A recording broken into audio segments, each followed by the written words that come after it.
ಆಶ್ಚರ್ಯದಲ್ಲಿ ಆಶ್ಚರ್ಯ ಏನು ಅಂತ ಹೇಳಿದ್ರೆ, ಯಾರು ಖಳನಾಯಕರು ಅಂತ ಬಿಂಬಿಸಲ್ಪಡಬೇಕಾಗಿತ್ತೋ, ಯಾರು ಖಳನಾಯಕರಾಗಿದ್ದಾರೆಯೋ ಅವರನ್ನೇ ನಾಯಕರು ಅಂತ ಜನ ಭ್ರಮಿಸುವ ಹಾಗೆ ಆಗಿದೆ. ಕೊಲೆ ಮಾಡುವವರು ಯಾಕೆ ಕೊಲೆ ಮಾಡ್ತಾರೆ ಅಂದ್ರೆ, ಅವರ ಹಿಂದೆ ಅವರನ್ನು ಯಾರೋ ಒಬ್ಬರು ಬ್ರೈನ್ ವಾಶ್ ಮಾಡಿರ್ತಾರೆ. ಮಸೂದನನ್ನು ಕೊಲ್ಲುವುದಕ್ಕೆ ದ್ವೇಷ ಭಾಷಣ ಮಾಡಿದವರೇ ಪ್ರವೀಣ್ ನೆಟ್ಟಾರು ಕೊಲೆಗೆ ಮೂಲ ಹೇತು. ಮೊನ್ನೆ ಗುಂಪು ಹತ್ಯೆ ಆಯಿತು, ಇದು ಕೂಡ ದ್ವೇಷ ಭಾಷಣದ ಪರಿಣಾಮ. ಸುಭಾಷಿತ್ರ ಕೊಲೆಗೆ ಹೇತು ಯಾವುದು? ಒಂದು ಈ ಗುಂಪು ಹತ್ಯೆ ಆದದ್ದು, ಅದರ ಜೊತೆಗೆ 1 ವರ್ಷದ ಹಿಂದೆ ಆದ ಫಾಸಿಲ್ನ ಕೊಲೆಗಳ ಸರಣಿಯನ್ನು ಮಾಡುವುದು. ಇದಕ್ಕೆಲ್ಲ ಕಾರಣವಾದದ್ದು ಯಾರು?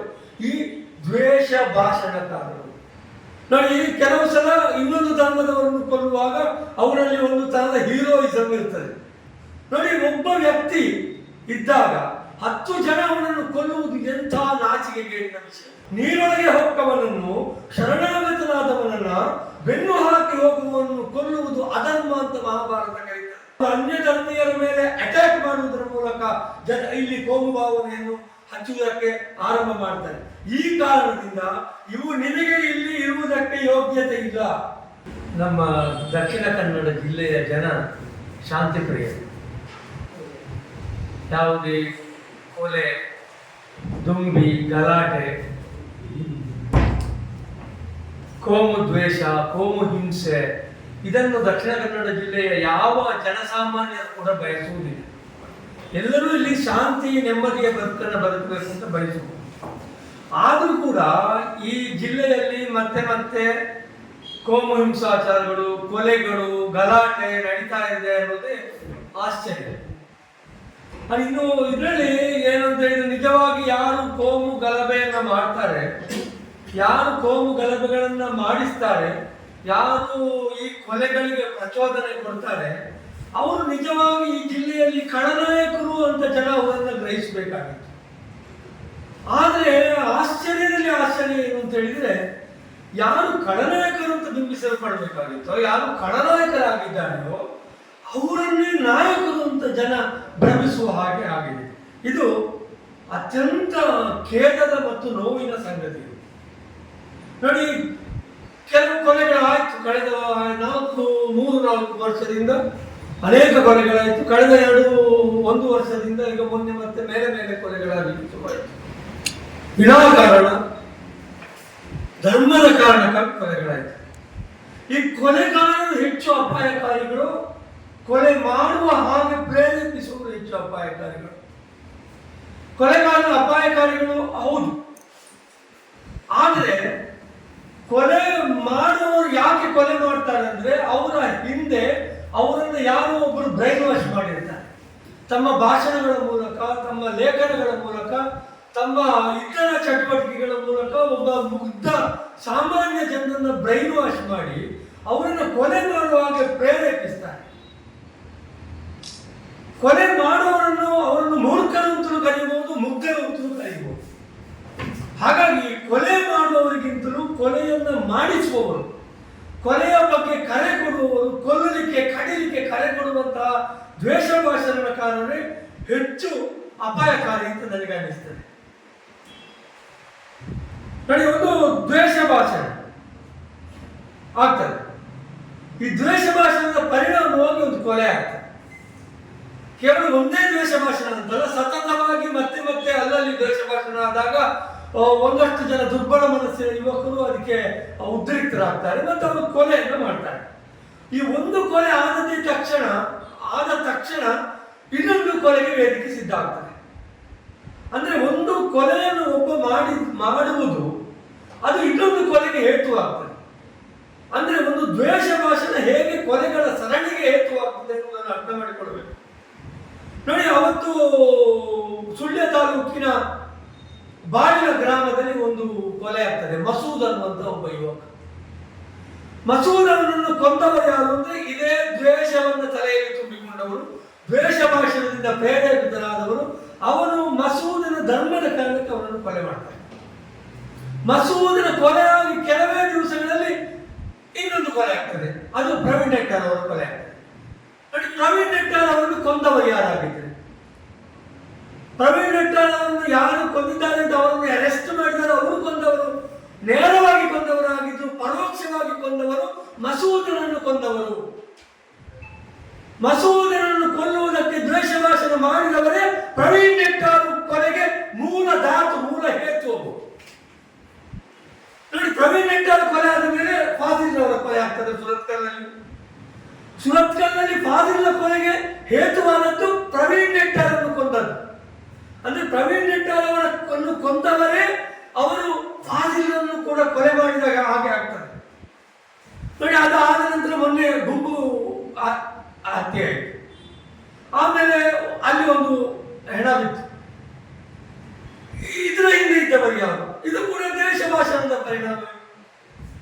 ಆ ಗುಂಪು ಹತ್ಯೆಯ ನಂತರ ಸುಹಾಸ್ ಶೆಟ್ಟರ ಕೊಲೆ ಆಗ್ತದೆ. ಯಾರು ಹೇತು ಯಾವುದು? ಸುಹಾಸ್ ಶೆಟ್ಟರ ಕೊಲೆಗೆ ಹೇತು ಯಾವುದು? ಒಂದು ಈ ಗುಂಪು ಹತ್ಯೆ ಆದದ್ದು, ಅದರ ಜೊತೆಗೆ 1 ವರ್ಷದ ಹಿಂದೆ ಆದ ಫಾಜಿಲ್ನ ಕೊಲೆ. ಯಾರು ಫಾಜಿಲನ್ನು ಕೊಂದರೋ ಅವರು ಸುಹಾಸ್ ಶೆಟ್ಟರನ್ನು ಕೊಂದರು.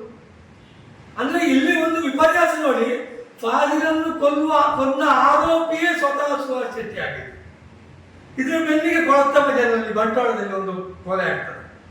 ಅಬ್ದುಲ್ ರೆಹಮಾನ್ ಅನ್ನುವಂಥ ಒಬ್ಬ ಮುಗ್ಧ ಯುವಕರನ್ನು ಕೊಲೆ. ಯಾರು ಕೊಂದವರಾಗಿದ್ದಾರೆ? ಯಾರೋ ಇದ್ದಾರೆ, ಸಂದೀಪ್ ಅಂತ ಯಾರು ಇದ್ದಾರೆ, ಒಂದು 4-10 ಹುಡುಗರು ಸೇರಿ ಕೊಂದಿದ್ದಾರೆ. ಆದರೆ ನಿಜವಾಗಿ ಅದನ್ನು ಕೊಲ್ಲುವುದಕ್ಕೆ ಕಾರಣವಾದದ್ದು ಯಾವುದು? ಅದು ಸುಹಾಸ್ ಶೆಟ್ಟಿ ಹತ್ಯೆ. ಅಂದ್ರೆ ಒಂದು ಕೊಲೆ ಮಾಡುವುದರ ಮೂಲಕ ಇನ್ನೊಂದು ಕೊಲೆಯನ್ನು ಪ್ರೇರೇಪಿಸುವುದು, ಕೊಲೆಗಳ ಸರಣಿಯನ್ನು ಮಾಡುವುದು. ಇದಕ್ಕೆಲ್ಲ ಕಾರಣ ಆದದ್ದು ಯಾರು? ಈ ದ್ವೇಷ ಭಾಷಣಕಾರರು. ಜನರಲ್ಲಿ ದ್ವೇಷವನ್ನು ಹಚ್ಚುವಂತಹ ದ್ವೇಷ ಭಾಷಣಕಾರರು ಈ ಕೊಲೆಗಳಿಗೆಲ್ಲ ಹೇತುವಾಗ್ತಾರೆ. ನೋಡಿ, 2022ರಲ್ಲಿ ಸುಪ್ರೀಂ ಕೋರ್ಟ್ ಹೇಳ್ತಾರೆ, ದೆಹಲಿ, ಉತ್ತರ ಪ್ರದೇಶ ಮತ್ತು ಉತ್ತರಾಖಂಡ್ ಸರ್ಕಾರಗಳಿಗೆ ಒಬ್ಬರು ಪತ್ರಕರ್ತೆ ಅರ್ಜಿ ಹಾಕಿರ್ತಾರೆ, ದ್ವೇಷ ಭಾಷಣದ ಬಗ್ಗೆ ವಿಚಾರಣೆ ಆಗ್ತದೆ. ಅವರು ಈ 3 ಸರ್ಕಾರಗಳಿಗೆ ಸುಪ್ರೀಂ ಕೋರ್ಟ್ ಹೇಳ್ತದೆ, ದ್ವೇಷ ಭಾಷಣವನ್ನ ನೀವು ಸೋಮೋಟೋ ಕೇಸ್ ದಾಖಲಿಸಬೇಕು. ದ್ವೇಷ ಭಾಷಣಕ್ಕೆ ದ್ವೇಷ ಭಾಷಣ ಮಾಡುವುದು ಅಪರಾಧ. ಅದಕ್ಕೆ ಯಾವುದೇ ಜಾತಿ ಧರ್ಮದ ಬಂಧನವಿಲ್ಲದೆ, ಬೇರೆ ಇಲ್ಲದೆ ಅವರಿಗೆ ಸುಮೋಟೋ ಕೇಸ್ ದಾಖಲೆ ಮಾಡುವುದು ಸರ್ಕಾರದ ಕರ್ತವ್ಯ ಅಂತ ಹೇಳ್ತಾರೆ, ಪೊಲೀಸರ ಕರ್ತವ್ಯ ಅಂತ ಹೇಳ್ತಾರೆ. ಆಮೇಲೆ ಸುಪ್ರೀಂ ಕೋರ್ಟ್ ಮತ್ತೆ ಕೆಲವೇ ದಿವಸಗಳಲ್ಲಿ ಇದನ್ನು ಇಡೀ ಭಾರತಕ್ಕೆ ವಿಸ್ತರಿಸ್ತದೆ. ಇದನ್ನು ಮಾಡದಿದ್ರೆ ಅದು ಸುಪ್ರೀಂ ಕೋರ್ಟಿನ ಆದೇಶದ ಉಲ್ಲಂಘನೆ ಆಗ್ತದೆ ಅಂತಲೂ ಎಚ್ಚರಿಸ್ತದೆ. ಇದು ಯಾರಿಗೂ ಕೂಡ ಅರ್ಥ ಆಗುವುದಿಲ್ಲ. ಈ ದ್ವೇಷ ಭಾಷಣಕಾರರಿಗೆ ತಾವು ದ್ವೇಷ ಭಾಷಣ ಮಾಡಿ ಜನರನ್ನು ಕೊಲ್ಲುವುದು ಅಪರಾಧ ಅನ್ನುವುದು ಅವರಿಗೆ ಇನ್ನೂ ಕೂಡ ಯಾಕೆ ಅರ್ಥ ಆಗಲಿಲ್ಲ ಅಂತ ನನಗೂ ಅರ್ಥ ಆಗುವುದು. ಆದರೆ ಈ ದ್ವೇಷ ಭಾಷಣಕಾರರು ನಿಜವಾಗಿಯೂ ಕೂಡ ಅವರು ವಂಚಕರು. ನೋಡಿ, ಕೆಲವು ಸಲ ಇನ್ನೊಂದು ಧರ್ಮದವರನ್ನು ಕೊಲ್ಲುವಾಗ ಅವರಲ್ಲಿ ಒಂದು ತರಹದ ಹೀರೋಯಿಸಮ್ ಇರ್ತದೆ. ನಾನು ನನ್ನ ಧರ್ಮಕ್ಕಾಗಿ ಅವನನ್ನು ಕೊಂದೆ, ಅನ್ಯ ಧರ್ಮೀಯನನ್ನು ಕೊಂದೆ ಅನ್ನುವಂಥ ಇವರು ನಿಜವಾಗಿ ಹೀರೋಗಳೇ. ಇವರು ನಿಜವಾಗಿ ಒಂದು ವೀರರ. ನೋಡಿ, ಒಬ್ಬ ವ್ಯಕ್ತಿ ಇದ್ದಾಗ 10 ಜನ ಅವನನ್ನು ಕೊಲ್ಲುವುದು ಎಂಥ ನಾಚಿಕೆಗೇಡಿನ ವಿಷಯ. ನೋಡಿ, ಮಹಾಭಾರತ ಏನು ಹೇಳ್ತದೆ ಅಂತ ಹೇಳಿದ್ರೆ, ಒಬ್ಬ ನಿರಾಯುಧನನ್ನು, ನೀರೊಳಗೆ ಹೊಕ್ಕವನನ್ನು, ಶರಣಾಗತನಾದವನನ್ನ ಬೆನ್ನು ಹಾಕಿ ಹೋಗುವವನನ್ನು ಕೊಲ್ಲುವುದು ಅಧರ್ಮ ಅಂತ ಮಹಾಭಾರತ ಕರೀತಾರೆ. ಬಹುಶಃ ಪುರಾಣ ಕೂಡ ಇದನ್ನೇ ಹೇಳಬಹುದು ಅಂತ ನನಗೆ ಅನಿಸ್ತದೆ. ಅಂದ್ರೆ ಒಬ್ಬ ವ್ಯಕ್ತಿಯನ್ನ 10 ಜನ ಆಯುಧಗಳನ್ನು ಹಿಡಿದು ಕೊಲ್ಲುವುದು ಇದು ಎಂತಹ ನೀಚತನ, ಇದೆಂತಹ ಅಧರ್ಮದ ಕೆಲಸ. ಅದರ ಜೊತೆಗೆ ಈ ದ್ವೇಷ ಮಾಡುವವರು, ಇವರ ಕೈಕಾಲು ಗಟ್ಟಿ ಇರ್ತದೆ. ಇವರಿಗೆ ಕೈಕಾಲಿಲ್ಲದವರಲ್ಲ, ಇವರ ಕೈಕಾಲು ಗಟ್ಟಿ ಇದ್ದುಕೊಂಡು ಇವರು ಇನ್ನೊಬ್ಬರಿಗೆ ನೀನು ಓಡಿ, ನೀನು ಬಡಿ, ನೀನು ಕಡಿ ಅಂತ ಭಾಷಣ ಮಾಡ್ತಾರಲ್ಲ, ಇದು ಇವರ ವಂಚಕ ಬುದ್ಧಿ ಅಂತಲೇ ನನಗೆ ಅನಿಸ್ತದೆ. ಇವರು ವಂಚಕರು. ಇವರಿಗೆ ತಮ್ಮ ರಾಜಕೀಯ ಆಸೆಯನ್ನು ಈಡೇರಿಸಲಿಕ್ಕೆ, ರಾಜಕೀಯ ಏನು ಮಹತ್ವಾಕಾಂಕ್ಷೆಯನ್ನು ಈಡೇರಿಸಿಕೊಳ್ಳಲಿಕ್ಕೆ ತಾವು ಹೀರೋ ಆಗಲಿಕ್ಕೆ ಇದನ್ನು ಇವರು ಮಾಡ್ತಾ ಇದ್ದಾರೆ. ನೋಡಿ, ಇದರ ಪರಿಣಾಮಗಳೇನಾಗುತ್ತದೆ ನೋಡಿ. ನಮ್ಮ ಜಿಲ್ಲೆಯ ಇಡೀ ಅಭಿವೃದ್ಧಿ ಕುಂಠಿತಾಗಿದೆ. ಜಿಲ್ಲೆಗೆ ಬರುವಂತಹ ಉದ್ಯೋಗಾವಕಾಶಗಳು ಇದು ಕಡಿಮೆ ಆಗ್ತದೆ. ಈಗಾಗಲೇ ಬೆಲೆ ಏರಿಕೆ ಮತ್ತೆ ಬೆಂಗಳೂರಿನಲ್ಲಿ ವ್ಯಾಪಕವಾದ ಜನಸಂದಣಿ, ಅಲ್ಲಿರುವಂತಹ ಪೊಲ್ಯೂಷನ್ನ ಕಾರಣಕ್ಕೆ ಬಹಳಷ್ಟು ಸಾಫ್ಟ್ವೇರ್ ಕಂಪನಿಗಳು ಮಂಗಳೂರಿಗೆ ಬಂದು ಸೆಟ್ಲ್ ಆಗಬೇಕು ಅಂತೇಳಿ ಅಲ್ಲಿ ಬಾಡಿಗೆಗೆ ಕಟ್ಟಡಗಳನ್ನ ಮಾತುಕತೆಗಳೆಲ್ಲ ಆಗಿತ್ತು. ನೋಡಿ, ಅವರು ಅನೇಕ ಸುಮಾರು 5,000 ಜನ ಅವಕಾಶವನ್ನು ಕೊಡುವಂತಹ ವ್ಯವಸ್ಥೆಗೆ LOI ಅಂದ್ರೆ ಲೆಟರ್ ಆಫ್ ಇಂಟೆಂಟ್, ಅಂದ್ರೆ ನಾನು ಬರ್ತೇನೆ, ನೀನು ನನಗೆ ಕೊಡ್ಲಿಕ್ಕೆ ರೆಡಿ ಇದೆಯಾ ಅನ್ನುವಂಥ LOIಗಳು ಅದು ರೆಡಿಯಾಗಿತ್ತು. ಈ ದ್ವೇಷ ಭಾಷಣ, ಈ ಕೋಮು ಗಲಭೆ, ಈ ಸಾವುಗಳಿಂದ ತತ್ತರಿಸಿದಂತಹ ಈ ಉದ್ಯಮಗಳು ನಮ್ಮ ಜಿಲ್ಲೆಗೆ ಬರಲೇ ಇಲ್ಲ. ಈಗ ಇನ್ನೂ ಬೇರೆ ಬೇರೆ ಉದ್ಯಮಗಳು ನಮ್ಮಲ್ಲಿಗೆ ಬರ್ತಾ ಇಲ್ಲ. ಅಂದ್ರೆ ಇದು ಎಲ್ಲದರ ಮೂಲ ಹೇತು ಏನು ಅಂತ ಹೇಳಿದ್ರೆ ಇದು ಈ ದ್ವೇಷ ಭಾಷಣ.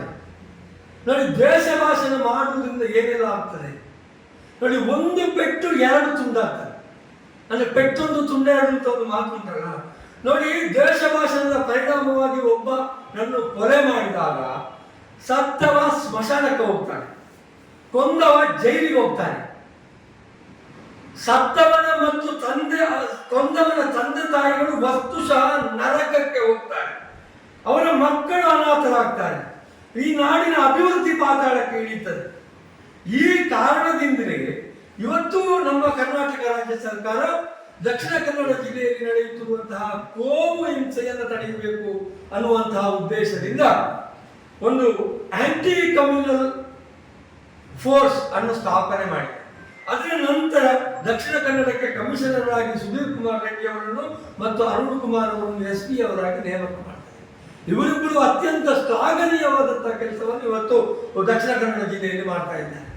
ಇವತ್ತು ದ್ವೇಷ ಭಾಷಣಕಾರರು, ಕೋಮು ಹಿಂಸೆ ಮಾಡುವವರ ಎದೆಯಲ್ಲಿ ನಡುಕ ಉಂಟಾಗಿದೆ. ಇವರು ಕಟ್ಟುನಿಟ್ಟಿನ ಕ್ರಮಗಳನ್ನು ತೆಗೆದುಕೊಳ್ತಾ ಇದ್ದಾರೆ. ನೋಡಿ, ಮೊದಲನೆಯದು ಗಡೀಪಾರ್. ಒಂದು ಹಣ್ಣು, ಕೊಳೆತ ಹಣ್ಣು ಒಂದು ಬುಟ್ಟಿಯಲ್ಲಿ ಇಟ್ಟರೆ ನಮಗೆ ಚಿಕ್ಕದಿರುವಾಗ ಪಾಠ ಇತ್ತು. ಕೊಳೆತ ಹಣ್ಣುಗಳೊಟ್ಟಿಗೆ ಇರುವಂತಹ ಒಳ್ಳೆಯ ಹಣ್ಣುಗಳು ಬಹಳ ಬೇಗ ಕೆಟ್ಟು ಹೋಗ್ತದೆ. ಇಲ್ಲಿ ಒಂದಷ್ಟು ಕೊಳೆತ ಹಣ್ಣುಗಳಿವೆ, ಇನ್ನೊಬ್ಬರನ್ನು ಕೊಳೆಯಿಸುವಂತಹ ಹಣ್ಣುಗಳು. ಅವರು ದ್ವೇಷ ಭಾಷಣದ ಮೂಲಕ ಜನರನ್ನ ತೊಂದರೆಗೀಡು ಮಾಡ್ತಾರೆ. ಅವರು ಅನ್ಯ ಧರ್ಮೀಯರ ಮೇಲೆ ಅಟ್ಯಾಕ್ ಮಾಡುವುದರ ಮೂಲಕ ಇಲ್ಲಿ ಕೋಮು ಭಾವನೆಯನ್ನು ಹಚ್ಚುವುದಕ್ಕೆ ಆರಂಭ ಮಾಡ್ತಾರೆ. ಈ ಕಾರಣದಿಂದ ನಿಮಗೆ ಇಲ್ಲಿ ಇರುವುದಕ್ಕೆ ಯೋಗ್ಯತೆ ಇಲ್ಲ. ಈ ದಕ್ಷಿಣ ಕನ್ನಡ ಜಿಲ್ಲೆಯಂತಹ ಶಾಂತಿ ಪ್ರಿಯ ಬುದ್ಧಿವಂತರ ಜಿಲ್ಲೆಯಲ್ಲಿ ನೀವು ಇರ್ಲಿಕ್ಕೆ ಅರ್ಹರಲ್ಲ ಅನ್ನುವುದನ್ನು ಗಣನೆಗೆ ತೆಗೆದುಕೊಂಡು ಈ ಹೊಸದಾಗಿ ಜವಾಬ್ದಾರಿ ವಹಿಸಿಕೊಂಡಂತಹ ಈ ಪೊಲೀಸ್ ಅಧಿಕಾರಿಗಳು ಇಲ್ಲಿನ ಒಂದು 36 ಜನರನ್ನ ಗಡೀಪಾರು ಮಾಡುವುದಕ್ಕೆ ಬೇಕಾದಂತಹ ಕಾನೂನು ಪ್ರಕ್ರಿಯೆಗಳನ್ನು ಕೈಗೊಂಡಿದ್ದಾರೆ. ಇದು ಅತ್ಯಂತ ಒಂದು ಉತ್ತಮ ಬೆಳವಣಿಗೆ ಮತ್ತು ದೀರ್ಘಕಾಲದವರೆಗೆ ಇಲ್ಲಿನ ಕೋಮು ಸಂಘರ್ಷವನ್ನು ನಿವಾರಿಸುವುದಕ್ಕೆ ಬೇಕಾದಂತಹ ಕ್ರಮ. ಏನು ಸುಮ್ಮನೆ ಯಾರ ಮೇಲೂ ಸಹ ಈ ಗಡೀಪಾರು ವ್ಯವಸ್ಥೆಯನ್ನು ತಂದಿಲ್ಲ.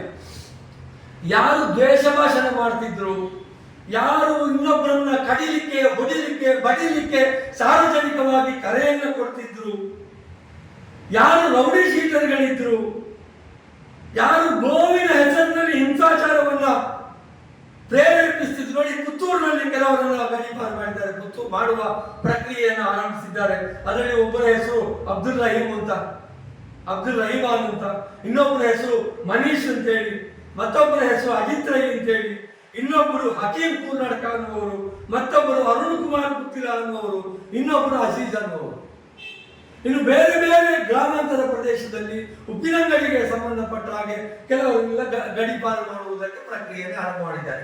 ಇವರೆಲ್ಲ ಹಿಸ್ಟ್ರಿ ನೋಡಿ, ಇವರೆಲ್ಲರೂ ದ್ವೇಷ ಭಾಷಣ ಅಥವಾ ಕೋಮು ಹಿಂಸಾಚಾರ ಅಥವಾ ಏನು ಗೋವಿನ ಕಳ್ಳ ಸಾಗಾಣಿಕೆ ಅಥವಾ ಗೋವಿನ ಮೇಲಿನ ಹಿಂಸಾಚಾರ, ಗೋವನ್ನು ಸಾಗಾಟದ ಮೇಲೆ ಮಾಡುವಂತಹ ಹಿಂಸಾಚಾರ ಮತ್ತು ಏನು ಜನರನ್ನ ಉದ್ರೇಕಿಸುವಂತಹ ಕೆಲಸವನ್ನು ಮಾಡ್ತಾ ಇದ್ದವರೇ ಆಗಿದೆ. ಇಂಥವರನ್ನ ಇಲ್ಲಿ ಇಟ್ಟುಕೊಂಡು ಅವರು ಇನ್ನಷ್ಟು ಇಲ್ಲಿ ಭಾವನೆಗಳನ್ನು ಕೆರಳಿಸಿ ಇನ್ನಷ್ಟು ಪರಿಸ್ಥಿತಿಯನ್ನು ಹದಗಡಿಸುವ ಬದಲು ಒಂದಷ್ಟು ಸಮಯ ಹೊರಗೆ ಇದ್ದು ಬರಲಿ. ಬೇರೆ ಜಿಲ್ಲೆಗಳು ಇಷ್ಟೇನು ಕೆಟ್ಟದಾಗಿಲ್ಲ, ಬೇರೆ ಜಿಲ್ಲೆಗಳು ಸ್ವಲ್ಪ ಒಳ್ಳೆದಿದೆ, ಅಲ್ಲಿ ಹೋಗಿ ಅವರು ಇದ್ದು ಬರಲಿ, ಇಲ್ಲಿ ಒಂದಷ್ಟು ಶಾಂತ ಆಗಲಿ ಅನ್ನುವಂತಹ ಕಾರಣಕ್ಕೆ ಈ ಕೆಲಸವನ್ನ ಮಾಡಿದ್ದಾರೆ. ಪೊಲೀಸರು ನಮ್ಮ ರಕ್ಷಕರು, ಪೊಲೀಸ್ ಇರುವುದೇ ಅದಕ್ಕೆ. ಈಗ ಪೊಲೀಸ್ ಇಲ್ಲದೆ ಹೋಗಿದ್ರೆ ಏನಾಗ್ತಿತ್ತು? ಒಂದು ದಿವಸದ ಮಟ್ಟಿಗೆ ಪೊಲೀಸ್ ಇಲಾಖೆಯನ್ನು ಬಂದ್ ಮಾಡಿದ್ರೆ ಇಲ್ಲಿ ದೊಂಬಿ ಆಗ್ಬೋದು, ಇಲ್ಲಿ ಲೂಟಿ ಆಗ್ಬೋದು, ಇಲ್ಲಿ ವ್ಯಭಿಚಾರ ಆಗ್ಬೋದು, ಅತ್ಯಾಚಾರ ಆಗ್ಬೋದು. ಪೊಲೀಸರು ಇರುವುದೇ ಜನರ ರಕ್ಷಣೆಗಾಗಿ. ಆದರೆ ಪೊಲೀಸರ ಮೇಲೆ ಆಕ್ರೋಶ ಮಾಡುವಂತಹ ಕೆಲಸವನ್ನ ಯಾರು ಕೂಡ ಮಾಡಬಾರದು ಅನ್ನೋದು ನನ್ನ ಅಭಿಪ್ರಾಯ. ಒಟ್ಟಿನಲ್ಲಿ ನಮ್ಮ ಜಿಲ್ಲೆಯ ಜನಸಾಮಾನ್ಯರೆಲ್ಲ ಶಾಂತಿಯನ್ನು ಬಯಸುವವರು, ಯಾರು ಕೂಡ ಹಿಂಸೆಯನ್ನು ಬಯಸುವುದಿಲ್ಲ. ಕೇವಲ ನಾವು ಇಡೀ ಜಿಲ್ಲೆಯನ್ನು ಗಣನೆಗೆ ತೆಗೆದುಕೊಂಡ್ರೆ ಎಲ್ಲಿಂದ ಸುಳ್ಯದಿಂದ ತೊಡಗಿ ಮಂಗಳೂರಿನವರೆಗೆ ನಿಮಗೆ ಒಂದು 10-20 ಜನ ದ್ವೇಷ ಭಾಷಣ ಮಾಡುವವರು ಸಿಗ್ತಾರೆ. ಅದಕ್ಕಿಂತ ಹೆಚ್ಚು ಜನ ದ್ವೇಷ ಭಾಷಣ ಮಾಡುವವರಿಲ್ಲ. ಇನ್ನು ಕಲ್ಲೋಡಿಯವರು ದ್ವೇಷ ಭಾಷಣ ಮಾಡುವಾಗ ಅಲ್ಲಿ ಕೂತು ಚಪ್ಪಾಳೆ ಹೊಡೆದು ಕೇಕೆ ಹಾಕಿ ಬಿಸಿಲು ಹಾಕುವುದು ಒಂದು 200, 300, 500 ಜನ ಸಿಗಬಹುದು. ಈ 500-520 ಜನ ಇಷ್ಟು ಕೇವಲ 500 ಚಿಲ್ಲರೆ ಜನ ಸೇರಿಕೊಂಡು ಇಡೀ ಜಿಲ್ಲೆಯನ್ನು ಹಾಳು ಮಾಡ್ತಾರೆ ಅಂತ ಹೇಳಿದ್ರೆ ಇವರಿಗೆ ಏನು ಅಧಿಕಾರ ಇದೆ? ಇಡೀ ಜಿಲ್ಲೆಯ ಜನ ಬಯಸುತ್ತಿದ್ರೆ ಅದು ಬೇರೆ ವಿಷಯ. ಜಿಲ್ಲೆಯ ಜನ ಎಲ್ಲರೂ ಶಾಂತಿ ಪ್ರಿಯರಾಗಿರುವಾಗ ಇವರು ಒಂದು 10 ಜನ ಗುಂಪುಗೆ ಹೇಳ್ಕೊಂಡು ನೋಡಿ, ಮನೆಯಲ್ಲಿ ಬಂದ್ ಆಯ್ತು, ಬಂದ್ ಮಾಡಿಸಿದವರು ಎಷ್ಟು ಜನ? ಒಂದು 50 ಜನವೂ ಇರಲಿಲ್ಲ ಬಂದ್ ಮಾಡಿಸುವವರು. ಇಡೀ ಪುತ್ತೂರು 50 ಜನಕ್ಕೆ ಯಥಾರ್ಥದಾಗಿದ್ದರೆ ಇಲ್ಲಿ ಸ್ವಯಂ ಪ್ರೇರಣೆಯಿಂದ ಬಂದಾಗಲಿಲ್ಲ. ಬೆಳಿಗ್ಗೆ ಅಂಗಡಿಗಳು ಓಪನ್ ಇತ್ತು, ಇವರು ಬಂದ್ ಮಾಡಿಸ್ಲಿಕ್ಕೆ ಹೊರಟ ನಂತರ ಬಂದದ್ದು. ಅಂದ್ರೆ ಇಡೀ ಪುತ್ತೂರಿನಲ್ಲಿ ಇರುವಂತಹ ಒಂದು 50,000 ಜನ ಈ ಒಂದು 50 ಜನರಿಗೆ ಹೆದರ್ತಾರೆ. ಅಂದ್ರೆ ಇವರ ಕೈಯಲ್ಲಿ ಕಲ್ಲಿರ್ತದೆ, ಗಲಾಟೆ ಮಾಡ್ತಾರೆ ಬೇರೆ ಬೇರೆ ಕಾರಣಕ್ಕೆ. ಅಂದ್ರೆ ಕೇವಲ ಕೆಲವೇ ಜನರಲ್ಲಿ ಇರುವಂತಹ ಈ ಕೊಲ್ಲುವ, ಹಿಂಸಿಸುವ ಈ ನಡವಳಿಕೆ ಇಡೀ ಜಿಲ್ಲೆಯ ಮೇಲೆ ಇವರು ಹೇಳ್ತಾ ಇದ್ದಾರೆ. ಇದು ಇವರು ಮಾಡ್ತಾ ಇರುವುದು ಅಕ್ಷಮ್ಯ ಅಪರಾಧ. ಇವರು ರಾಕ್ಷಸರ ಹಾಗೆ ವೇದಿಕೆಯಲ್ಲಿ ನಿಂತುಕೊಂಡು ಆರ್ಭಟೆ ಕೊಡುವುದೇನು ನೋಡಿ. ಇಷ್ಟರವರೆಗೆ ನಾನು ಕಂಡ ಹಾಗೆ ಕೆಲವರು ಶಾಸಕರಾದ ನಂತರ, ಸಂಸದರಾದ ನಂತರ ದ್ವೇಷ ಭಾಷಣ ಮಾಡಿದವರನ್ನು ನಾವು ನೋಡಿದ್ದೇವೆ. ಆದರೆ ದ್ವೇಷ ಭಾಷಣವನ್ನೇ ಮಾಡುತ್ತಾ ಬಂದವರು ಶಾಸಕರಾದದ್ದು, ಸಂಸದರಾದದ್ದು ಇತಿಹಾಸದಲ್ಲಿ ಇಲ್ಲ. ಅದರಿಗೆ ಪ್ರಮೋದ್ ಮುತಾಲಿಕ್ ಅವರಿಂದ ಶುರುವಾಗ್ತದೆ. ಎಲ್ಲರೂ ಉಗ್ರ ಭಾಷಣ ಮಾಡಿ ಇದು ಜನಮನ್ನಣೆ ಇಲ್ಲ ಇವರಿಗೆ. ಹಾಗಾಗಿ ರಾಜ್ಯ ಸರ್ಕಾರ ಇವತ್ತು ದ್ವೇಷ ಭಾಷಣವನ್ನ ನಿಲ್ಲಿಸುವ, ಕೋಮು ಹಿಂಸಾಚಾರವನ್ನು ನಿಲ್ಲಿಸುವ ಎಲ್ಲ ಪ್ರಯತ್ನಕ್ಕೆ ಕೈ ಹಾಕಿದೆ. ಅದಕ್ಕೆ ಬೇಕಾದಂತಹ ಎಲ್ಲ ಕ್ರಮಗಳನ್ನು ಪೊಲೀಸರು ತೆಗೆದುಕೊಳ್ತಾ ಇದ್ದಾರೆ. ನಮ್ಮ ಕ್ಷೇತ್ರದ ಮತ್ತು ಜಿಲ್ಲೆಯ ಜನತೆ ಪೊಲೀಸರಿಗೆ ಸಹಕಾರವನ್ನು ಕೊಡಬೇಕು, ರಾಜ್ಯ ಸರ್ಕಾರಕ್ಕೆ ಸಹಕಾರವನ್ನು ಕೊಟ್ಟು ಈ ಕ್ರಮಗಳನ್ನು ಬೆಂಬಲಿಸಬೇಕು ಅಂತ ತಮ್ಮೆಲ್ಲರ ಮೂಲಕ ಜನರಲ್ಲಿ ವಿನಂತಿ ಮಾಡ್ತಾ ಇದ್ದೇನೆ. ಬೇಕಾದವರಲ್ಲ. ಈಗ ನೋಡಿ, ಮೊದಲು ಹೋಮಗಾರಗಳು ಕಾನೂನೆಲ್ಲರಿಗೂ ಒಂದೇ ಅಲ್ಲ, ಕಾನೂನೆಲ್ಲರಿಗೂ ರಕ್ಷಕರೆಲ್ಲರೂ ಒಂದೇ ಅಲ್ಲ. ನಮಗೆ ಬೇಕಾದವರು ಅಂತ ಹೇಗೆ ಹೇಳ್ತೇನೆ? ಯಾಕೆ ಅಮಾನತ್ತು ಚೇಂಜ್ ಯಾಕೆ ಆಗ್ತದೆ? ಯಾಕೆ ಆಗ್ತದೆ ಅಂದ್ರೆ ಕೆಲಸಗಳ ನಿರೀಕ್ಷೆಯಲ್ಲಿ ಆಗ್ತದೆ. ಒಬ್ಬರು ಕೆಲಸ ಮಾಡೋದು ಕಡಿಮೆ ಆಯ್ತು ಅಂತ ಅನಿಸಿದ್ರೆ, ಈಗ ಇಲ್ಲಿ ಇಷ್ಟೆಲ್ಲ ಆಯ್ತಲ್ಲ, 3-4 ಸಾವು ಆಯ್ತಲ್ಲ, ಕೊಲೆಗಳಾಯ್ತಲ್ಲ ನೋಡಿ. ಆಗಿನ ಪೊಲೀಸ್ ಅಧಿಕಾರಿಗಳು ತಗೊಂಡ ಕ್ರಮಕ್ಕೂ ಈಗಿನ ಪೊಲೀಸ್ ಅಧಿಕಾರಿಗಳು ತಗೊಂಡ ಕ್ರಮಕ್ಕೂ ವ್ಯತ್ಯಾಸ ಇದೆ. ನಮಗೆ ಬೇಕಾದವರಲ್ಲ, ಜನರಿಗೆ ಬೇಕಾದವರನ್ನು. 80 ವರ್ಷ 90 ವರ್ಷದ ಮನೆಗೆ ಹೋಗಿ ಅವರ ಫೋಟೋ ತೆಗೆದು ನೀವು ಕಳಿಸ್ತೀರಲ್ಲ, ವಯಸ್ಸು ಮುಖ್ಯ, ಅವರು ರಕ್ಷಕರಲ್ಲ. ವಯಸ್ಸು ಮುಖ್ಯ ಆಗುವುದಿಲ್ಲ. ಅವರು ಮಾಡ್ತಾ ಇರುವ ಚಟುವಟಿಕೆ, ಭಾಷಣ ಮಾಡ್ಲಿಕ್ಕೆ ವಯಸ್ಸು ಅಡ್ಡ ಬರುವುದಿಲ್ಲ, ಸಭೆಗೆ ಹೋಗ್ಲಿಕ್ಕೆ ವಯಸ್ಸು ಅಡ್ಡ ಬರುವುದಿಲ್ಲ ಇವರಿಗೆ. ಮನೆಗೆ ಪೊಲೀಸರು ಬಂದ್ರೆ ಅವರನ್ನು ಯಾಕೆ ವೈದ್ಯಗಳು ನೋಡಿ. ಈಗ ನೋಡಿ, ಹಿಂದೆ ಭಾಷಣ ಮಾಡುವಾಗ ಎದುರು ಕೂತು ಚಪ್ಪಲಿ ಹೊಡೆದವರು ನ್ಯೂಸ್. ಈಗ ಯಾವಾಗ ಹಿಂದೆ ನೀವು ನೋಡಿದ್ದೀರಾ? ಹಿಂದೆ ಅಲ್ಲ ಹೇಳುದು ಇಲ್ಲಪ್ಪ. ಹಿಂದೆ ಭಾಷಣ ಒಳ್ಳೆಯ ಮಾತು ಹೇಳಿದ್ರೆ ಎಲ್ಲರಿಗೂ ಚಪ್ಪಾಳೆಯನ್ನು ನಾವು ಹೊಡಿತೇವೆ. ನಾನು ಕಾಂಗ್ರೆಸ್ಸಿನ ವಕ್ತಾರನಾಗಿ ಮಾತನಾಡುದು, ವ್ಯಕ್ತಿಯಾಗಿ ಅಲ್ಲ. ಈಗ ಒಳ್ಳೆಯ ಮಾತಿಗೆ ಎಲ್ಲರಿಗೂ ಚಪ್ಪಾಳೆ ಹೊಡಿತೇವೆ. ಈಗ ಎಷ್ಟೋ ಸಮಯ ಭಾಷಣ ಬಿಟ್ಟು ಇದ್ದವರಿದ್ದಾರೆ, ಅಂತವ್ರ ಮೇಲೆ ಇದ್ದಾಗ್ತಾ ಇದ್ದಾರೆ. ಹೌದು, ಅಲ್ಲಿ ಏನು ಮನೆಗೆ ಹೋಗಿ ಏನ್ ಮಾಡ್ತಾರೆ ಅವ್ರು ಇದ್ದಾರೆ ಅಲ್ಲಿ, ಅವ್ರು ಏನ್ ಅದೊಂದು ಈಗ ಪೊಲೀಸರದ್ದು ಪಾಯಿಂಟ್ ಪ್ಲೇಸ್ ಅಂತ ಇರ್ತದೆ. ಅವರೊಬ್ರು VIP ಇದ್ದಾರೆ ಅಂತಂದ್ರೆ ಅವ್ರ ಮನೆಗೆ ಹೋಗಿ ಅಲ್ಲಿ ದಸ್ಕತ್ ಹಾಕಿ ಒಂದು ಪುಸ್ತಕ ಇರ್ತದೆ, ದಸ್ಕತ್ ಹಾಕಿ ಬರಬೇಕು. ಅಲ್ಲಿ ಅವ್ರು ಹೇಗೆ ಜೋರ್ ಮಾಡಿದಾರಂತೆ, ಯಾರಾದ್ರೂ ದಬಾಯಿಸಿದಾರಂತೆ, ಕಾಲರ್ಗೆ ಕೈ ಹಾಕಿದಾರಂತೆ, ಮನೆಗೆ ಹೋಗಿದ್ದಾರೆ, ಒಂದು ಫೋಟೋ ಅಲ್ಲಿಗೆ ವಿಸಿಟ್ ಮಾಡಿದ್ದಕ್ಕೆ ಆಧಾರವಾಗಿ. ಆದ್ರೆ ಹೊತ್ತು ಬೇಕಲ್ಲ, ಮನೆಗೆ ಹೊತ್ತು ಬೇಕು. ಹೊತ್ತು ಬೀಟ್ ಪೊಲೀಸರು ಹೋಗುವಾಗ ಅವರು ಸ್ವಲ್ಪ ಹೊತ್ತಾಗ ಈಗ ಕೆಲಸಗಳು 2 ಗಂಟೆಗೆ ಹೋಗಿದ್ದಾರೆ ಮನೆಗೆ. ಆ ಕೆಲಸಗಳು 2 ಗಂಟೆಗೆಲ್ಲ ಹೋದಾದ್ರೆ ತಪ್ಪು. ನಾವು ಈಗ ಅಂತ ಕಾರ್ಯ ನೇರವಾಗಿ ಕಾಂಗ್ರೆಸ್ ಮಾಡ್ತಾ ಇದೆಯಾ ಅಥವಾ ಪೊಲೀಸ್ ಇಲಾಖೆ ಮಾಡ್ತಾ ಇದೆಯಾ? ಈಗ ನೋಡಿ, ಪೊಲೀಸರ ತಪ್ಪನ್ನು ಸರ್ಕಾರದ ತಪ್ಪು ಅಂತ ಕರೀತೀವಿ. ಸರ್ಕಾರದ ಜನ ಹಾಗಲ್ಲ, ನೀವು ಕನ್ನಡ ಸರ್ಕಾರ ಪ್ರೇರೇಪಿತವಾಗಿ ಅಲ್ಲ, ಎಲ್ಲರೂ ಅದರಲ್ಲಿ ಅವರ ವೈಫಲ್ಯಗಳಿದೆ. ಸರ್ಕಾರದ ಅಲ್ಲಿ ಆಗ್ಬಾರ್ದು ಅಂತ ಹೇಳಿದಲ್ಲ, ಯಾವಾಗ? ಆಗ್ಬಾರ್ದು ಅಂತ ಫಸ್ಟ್ ಈಗ ಕೊಟ್ಟಿದ್ರಲ್ಲ. ಅಲ್ಲ, ಅದರಲ್ಲಿ ವೈಫಲ್ಯಗಳಿದೆ, ಒಪ್ಪಿಕೊಂಡಿದ್ದಾರೆ. ಇವತ್ತು ಜಾರಕಿಹೊಳಿ ಅವರು ಸಡಕ್ ಬಂಡವಾಳ ಇದಾಯ್ತಲ್ಲ ಮಾಡ್ತಾ ಇದ್ದಾರೆ. ಆಗ ಸುಧೀರ್ ಕುಮಾರ್ ಡಿ ರಸ್ತೆ ಆಗಿತ್ತು. ಇಲ್ಲಿ ಅವರು ಆರೋಪಿಗಳನ್ನು ವಶಕ್ಕೆ ತಗೊಳ್ಳಿಕ್ಕೆ ರಾತ್ರಿ ಎಲ್ಲ ಮನೆಗೆ ಹೋಗ್ತಾ ಇದ್ರು. ಆಗ ರಮಣಾಚಾರ್ಯ ಅವರನ್ನು ಕರೆದು ಬಂಡವಾಳ ಸರ್ಕಿಟ್ ಹೌಸಲ್ಲಿ ಅವರಿಗೆ ಎಚ್ಚರಿಕೆಯನ್ನು ಕೆಲಸ ಮಾಡಿದ್ರು. ನಂತರ ಅವರನ್ನು ಟ್ರಾನ್ಸ್ಫರ್ ಮಾಡಿದ್ರು. ನಿಮ್ಗೆ ಇರ್ಬೋದು. ಗೊತ್ತಿಲ್ಲ. ಈಗ ಅರುಣ್ ಗೊತ್ತಿಲ್ಲ, ಅವರು ಪೆಹಲ್ಗಾಮ್ ದಾಳಿಯನ್ನು ಖಂಡಿಸಿ ಪ್ರತಿಭಟನೆ ಮಾಡಿದ್ರು. ಅದಕ್ಕೋಸ್ಕರ ಅವ್ರಿಗೆ ಈಗ ಕೇಸ್ ಹಾಕಿದ್ದಾರೆ ಅಂತ ಹೇಳ್ತಾ ಇದ್ದಾರೆ. ಪೆಹಲ್ಗಾಮ್ ದಾಳಿ ಆದಾಗ ಪುತ್ತೂರಿನಲ್ಲಿ ಪ್ರತಿಭಟನೆ ಆಯಿತು. ಪುತ್ತೂರಿನಲ್ಲಿ ಪ್ರತಿಭಟನೆ ಮಾಡಿದ್ದಂದ್ರೆ ಏನು ಮಾಡಿದ್ದವರು? ದ್ವೇಷ ಭಾಷಣವನ್ನೇ ಮಾಡಿದ್ರು. ಅರುಣ ಪುತ್ತಿರರು ಕೂಡ ಏನು ಅವರು ಅವತ್ತೇನು ಪ್ರಥಮವಾಗಿ ದ್ವೇಷ ಭಾಷಣ ಮಾಡಿದ್ದಲ್ಲ. ಅವರು ಅದಕ್ಕಿಂತ ಮೊದಲು ಮಾಡಿದ್ದಾರೆ ದ್ವೇಷ ಭಾಷಣ. ಅದಕ್ಕಿಂತ ಮೊದಲು ಇಲ್ಲಿ ನಮ್ಮ ತಾಲೂಕು ಆಫೀಸಲ್ಲಿ ಒಂದು ಜನಿವಾರದ ಪ್ರತಿಭಟನೆ ಆಯಿತು. ಅಲ್ಲಿ ಒಂದು ಕೊಡಲಿ ಎತ್ತಿದ್ದಾರೆ ಅಂತ ಹೇಳಿದ್ದಾರೆ. ತಲವಾರು ಕತ್ತಿ ಚೂರಿ ಎಲ್ಲ ಬಾಯಲ್ಲಿ ಬರ್ತಾ ಇರ್ತದೆ. ಅವರು ಸ್ವಲ್ಪ ಹಾಗಾಗಿ ಅವರನ್ನು ಇದರಲ್ಲಿ ಹಾಕಿದ್ದಾರೆ. ನೋಡಿ, ಮೊನ್ನೆ ಅದಕ್ಕೊಂದು ಪ್ರತಿಭಟನೆ ಮಾಡಿದ್ರಲ್ಲ ಈ ಗಡಿಪಾರಿಗೆ, ಅದರಲ್ಲಿ ಮಾಡಿದೆ ಅಂತದ್ದು. ಅದರಲ್ಲಿ ಇವರು ದ್ವೇಷ ಭಾಷಣ, ಅಲ್ಲಿ ಬ್ಯಾರಿ ಗೀರಿ ಎಂತದೋ ಎಲ್ಲ ಹೇಳಿದ್ದಾರೆ. ಈಗ ಇವರು ಸರ್ಕಾರ ಮಾಡಿದಾದ್ರೆ ಇನ್ನೊಂದು ಧರ್ಮದವರಿಗೆ ಯಾಕಪ್ಪ ಬೈಬೇಕು? ಅದನ್ನು ಉಲ್ಲೇಖಿಸಿ ಹಾಗೆ ಇರ್ತದೆ.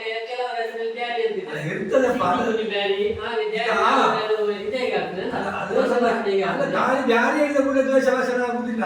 ಅದರಲ್ಲಿ ಕಂಟೆಂಟ್ ಏನಿರ್ತದೆ ಅನ್ನೋದು ದ್ವೇಷ ಭಾಷಣ ಆಗ್ತದೆ. ನೀವೊಮ್ಮೆ ಕೇಳಿ, ಅದ್ರಲ್ಲಿ ಒಂದು 2-3 ಜನ ಮಾತಾಡಿದ್ದಾರೆ. ಎಲ್ಲರೂ ಭಾಷಣಗಾರರು ಅಲ್ಲದವರನ್ನೇ ಗಡಿಪಾರು ಮಾಡ್ತಾ ಇದ್ದಾರೆ. ಗಡಿಪಾರು ಯಾರನ್ನು ಮಾಡಲಿಲ್ಲ. ಅಲ್ಲ, ಮಾಡ್ಲಿಕ್ಕೆ ನೋಟಿಸ್ ಕೊಟ್ಟಿದ್ದಾರೆ. ಗಡಿಪಾರು ನಿಮ್ಮನ್ನು ಯಾಕೆ ಮಾಡಬಾರ್ದು ಅಂತ ನೋಟಿಸ್ ಕೊಟ್ಟಿದ್ದಾರೆ. ವಿಚಾರಣೆ ಆಗ್ತದೆ.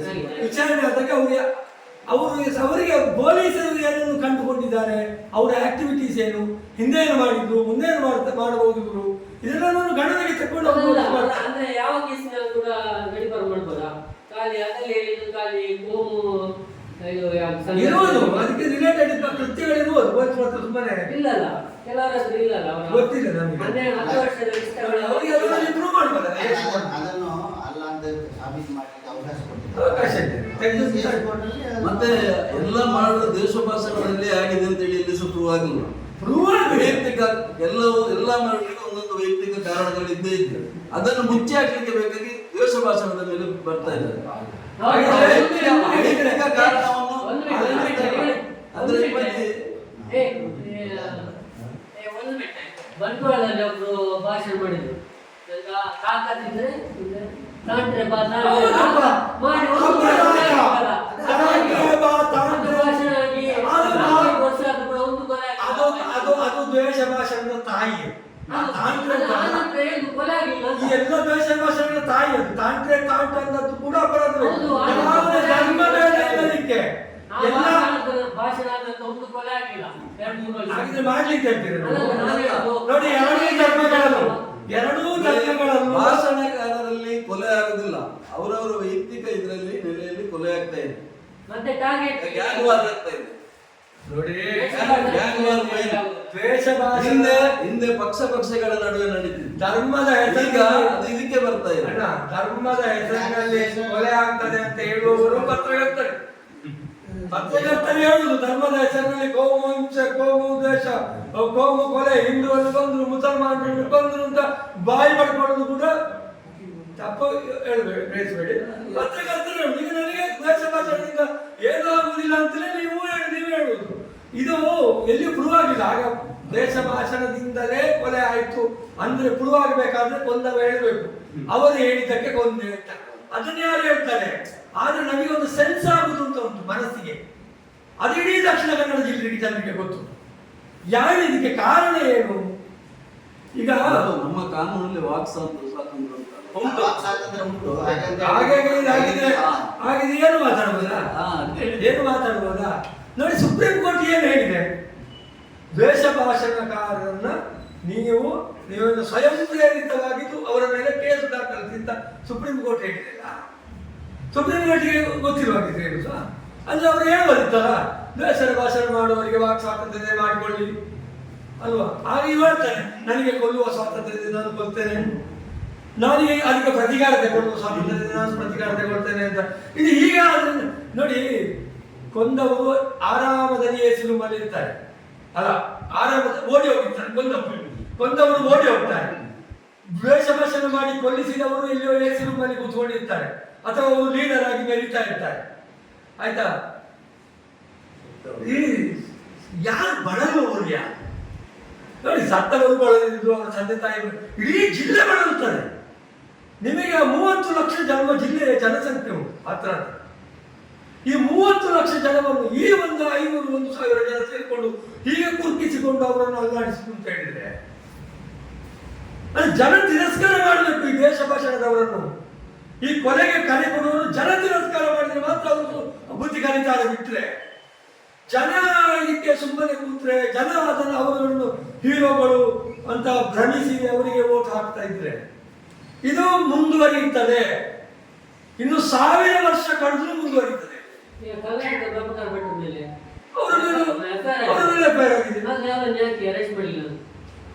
ಅದು ಕೋರ್ಟಿಗೆಲ್ಲ ಹೋಗಿದ್ದಾರೆ, ಕೋರ್ಟಿಗೆ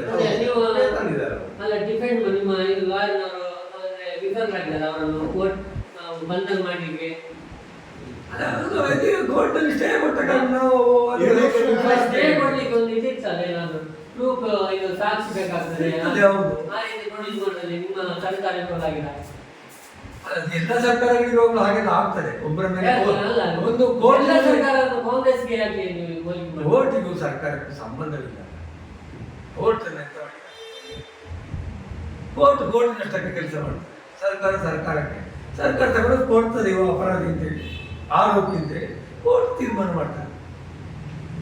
ಎಲ್ಲ ದ್ವೇಷ ಭಾಷಣ ಈಗ ಮಾಡುವ ಕಾರ್ಯಾಚರಣೆ ಸರ್ಕಾರದ ಮುಖಾಂತರ ಅಯ್ಯೋ, ಸರ್ಕಾರದಲ್ಲೂ ಇವರನ್ನು ಇಲ್ಲಿಗೆ ಹಾಕಿಸಿದ್ದು.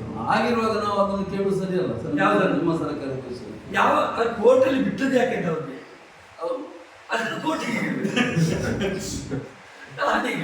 ನಾನು ಹೆಚ್ಚು ಮಾತಾಡಿದ್ರೆ ನನ್ನನ್ನು ಒಳಗಿಟ್ಟರು. ಅಲ್ಲ, ಈಗ ಅಕ್ಕಿ ಪೂರಣ ನಿಮ್ಮ ಕಾಂಗ್ರೆಸ್ ಕಾರ್ಯಕರ್ತ ಅಂತೇಳಿ ಹೇಳುವ ಅವರು ಶಾಸಕರಿಗೆ ಹೇಳಿದ್ದಾರೆ, ಅವರು ಪಿಸ್ತೂಲ್ ಹಿಡ್ಕೊಂಡೆಲ್ಲ ಹೋಗ್ತಾ ಇದ್ರು ಶಾಸಕರು, ಅವರನ್ನು ಫಸ್ಟ್ ಗಡಿಪಾರು ಮಾಡ್ಬೇಕಂತ ಹೇಳಿದ್ರು. ಅದಕ್ಕೆಲ್ಲ ಶಾಸಕರೇ ನಿನ್ನ ಉತ್ತರ ಗೊತ್ತಿದೆ. ಶಾಸಕರಿಗೆ ಹೇಳಿದ್ದಕ್ಕೆ ಶಾಸಕರು ಉತ್ತರ ಕೊಟ್ಟಿದ್ದಾರೆ. ಮಧ್ಯದಲ್ಲಿ ನಾನು ಕೈ ಹಾಕಬೇಕು ಯಾರು ಗೊತ್ತಿಲ್ಲ. ನಾವು ಯಾರ ಹಿಸ್ಟ್ರಿಯನ್ನು ಹುಡುಕ್ಲಿಕ್ಕೆ ಹೋಗುದು. ನನಗೆ ಕಣ್ಣಿಗೆ ಕಂಡದ್ದು ಇಲ್ಲಿ ಬೆಳಗಾವಿನ ಇದರಲ್ಲಿ ದ್ವೇಷ ಭಾಷಣ ಮಾಡಿದ್ದು, ಅಲ್ಲಿ ಇನ್ನೊಂದು ಕಡೆ ದ್ವೇಷ ಭಾಷಣ ಎಲ್ಲ ಕಂಡಿದೆ. ಕೆಲವರು ಎಲ್ಲಿ ಎಲ್ಲ ಏನೆಲ್ಲ ಮಾಡಿದ್ದಾರೆ ಕೋಮು ಹಿಂಸೆಗೆ ಸಂಬಂಧಪಟ್ಟು ನಮಗೆ ಗೊತ್ತಿಲ್ಲ, ಅದು ಪೊಲೀಸರು ಹೇಳಿದ್ರು. ಅತ್ತೆ, ಇದು ನನ್ನ ಬರ್ಡೇ ಗಿಫ್ಟ್. ಇದೆಲ್ಲ ಜೀವನದಲ್ಲಿ ನನಗೋಸ್ಕರ ತಗೊಂಡ್ಬಂದಿದ್ದಾರೆ. ನಿನ್ ಮೇಲೆ ತುಂಬಾ ಚೆನ್ನಾಗಿ ಕಾಣುತ್ತೆ. ಇದು ತುಂಬಾ ಚೆನ್ನಾಗಿದೆ ಅಲ್ವಾ? ತುಂಬಾ ಚೆನ್ನಾಗಿದೆ.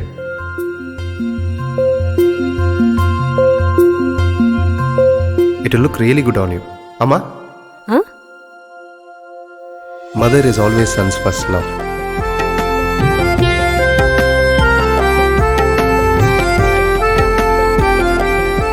ಪ್ರತಿ ಪೀಳಿಗೆಯ ಪ್ರೀತಿಯ ಮಳಿಗೆ GL ಆಚಾರ್ಯ ಜುವೆಲ್ಲರ್ಸ್.